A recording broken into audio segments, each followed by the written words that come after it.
Hi മക്കളെ, atoms and molecules എന്ന ചാപ്റ്ററിലെ important ആയിട്ടുള്ള രണ്ട് ലോകളാണ് നമ്മൾ പഠിക്കാൻ വേണ്ടി പോകുന്നത്. ഫസ്റ്റ് വൺ എന്ന് പറയുന്നത് law of conservation of mass. അത് സ്റ്റേറ്റ് ചെയ്യുന്നത് ഇങ്ങനെയാണ്: mass can neither be created nor B destroyed in a chemical reaction. അതിനൊരു എക്സാമ്പിൾ വെച്ച് നമുക്ക് പഠിക്കാം. ഹൈഡ്രജനും ക്ലോറിനും കൂടെ റിയാക്ട് ചെയ്ത് ഹൈഡ്രജൻ ക്ലോറൈഡ് ഉണ്ടാകുന്നു എന്നൊരു റിയാക്ഷൻ നമ്മൾ എടുക്കുകയാണെങ്കിൽ നോക്കണം മക്കളെ, അതിൽ 2 gram of hydrogen and 71 gram of chlorine നമ്മൾ എടുക്കുന്നു. രണ്ടും കൂടെ റിയാക്ട് ചെയ്യിപ്പിച്ച് നമുക്ക് കിട്ടുന്ന ഹൈഡ്രജൻ ക്ലോറൈഡും 73 gram ആയിരിക്കും. സോ നമ്മുടെ റിയാക്ടൻസ് ആൻഡ് പ്രോഡക്ട്സ് രണ്ടും എന്ന് പറയുന്നത് 73 gram ആണ്. സോ നമുക്ക് മനസ്സിലായി മാസിനെ നിർമ്മിക്കാനോ നശിപ്പിക്കാനോ കഴിയില്ലാണ്. എങ്കിൽ നമുക്ക് രണ്ടാമത്തെ ലോ നോക്കാം, law of constant proportion. Law of constant പ്രൊപ്പോർഷനിൽ പറയുന്നത് in a chemical substance the element are always present in definite proportion by mass.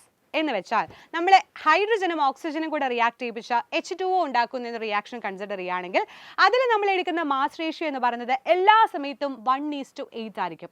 യൂറോപ്പിൽ നിന്നോ ഇംഗ്ലണ്ടിൽ നിന്നോ അല്ല ഇന്ത്യയിൽ നിന്നോ നമ്മൾ വാട്ടർ എടുക്കുകയാണെങ്കിലും എവിടെ നിന്നെടുത്താലും ഹൈഡ്രജനും ഓക്സിജന്റെയും റേഷ്യോ എന്ന് പറയുന്നത് 1:8 ആയിരിക്കും. സോ വളരെ സിമ്പിളായിട്ട് വളരെ കുറഞ്ഞ സമയം കൊണ്ട് രണ്ട് ലോകൾ നമ്മൾ ഡിസ്കസ് ചെയ്തു. ബാക്കി കാര്യങ്ങൾ ബാക്കി വീഡിയോസ് നമുക്ക് ഡിസ്കസ് ചെയ്യാം. അതുവരേക്കും ബൈ, സീ യു.